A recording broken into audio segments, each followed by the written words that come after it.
Today we're looking at the iiyama G2450HSU-B1. This model was released earlier this year as part of iiyama's Black Hawk range.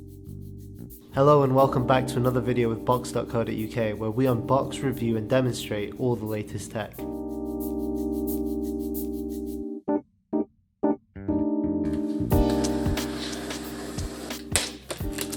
The box is packed nicely with the power cable and the three pieces that make up the stand in the top, and then the HDMI and USB cables as well as the documentation in the bottom. The monitor comes in at 24 inches diagonally and is nice and lightweight. I found the monitor straightforward and quick to set up. You won't need any tools as the stand attaches to the feet with a thumb screw and then to the monitor via hooks. The stand has no pivot or height adjustment, but features a tilt up and down. I found it was light and easy enough to move to anywhere on my desk, so I wasn't too disappointed with the lack of motion, but if you've got a smaller desk to work with, this is admittedly less than ideal. The monitor has minimal branding, with the logo being quite understated on the front. The rear features a big logo on the back panel, behind which you'll find the VESA mount screw holes. On the bottom you'll find the I/O, on the right is the power supply, and then on the left are the DisplayPort, HDMI, 2 USB pass-through, and 3.5mm audio jack. You'll find the power button on the rear just above the joystick used for menu control. The bezels are very slim, which is a bonus as I can definitely see the benefit of using two of these monitors simultaneously.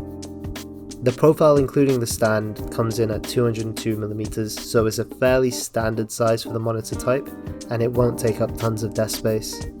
The menu can be accessed using the joystick, which is nice and responsive. The menu system itself is very easy to navigate and very natural to use, with all the settings being quite easy to find. There aren't any additionally calibrated picture modes, which is a shame, but you'll find you can change most settings anyway and restore to defaults easily. The monitor uses a VA panel, so the refresh rate is decent, coming in at 75Hz. The contrast is nice and deep, but you won't find this monitor gives you the best color dynamics. The response time is rated at 1 millisecond, which at this price point is a major plus. The resolution is at full HD, meaning the monitor will handle most media thrown at it, and the clarity and sharpness are pretty good for the price point. The color accuracy is decent, but the dynamics aren't incredible, with most colors coming through fairly washed out. This is due in part to the anti-glare coating, which does affect the saturation, but of course reduces glare. The peak brightness didn't blow me away, coming in at just 250 nits, and at the lowest settings the color performance drops significantly. I found 75 to 90% brightness to perform best in most lighting situations though. That being said, the monitor performs extremely well in bright situations, and even with direct light it still manages to display a visible image. The viewing angles are rated for 89 degrees either side, however I did notice some distortion at less extreme angles, with the colours becoming more muted and the screen darker the further you get. The distortion isn't that heavy though, and at peak brightness it's not quite as noticeable. The black uniformity is quite good, and the screen can produce a nice deep black despite the matte finish. There's also a built-in black tuner which you can use to either brighten or darken the black areas for better visibility in games or for a nicer image when watching media. However, there is pretty significant bloom, as you can see here, as well as some banding between high and low points. The upscaling performance is pretty good, with media playing back without significant loss in quality.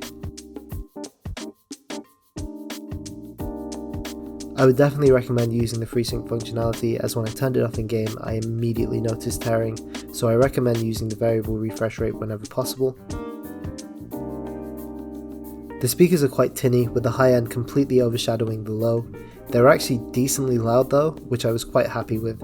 I found that it was still quite audible even from across the room, but in terms of quality they're not much better than what you'd expect from a monitor. Have a decent life where she cares about people and she's gonna be okay.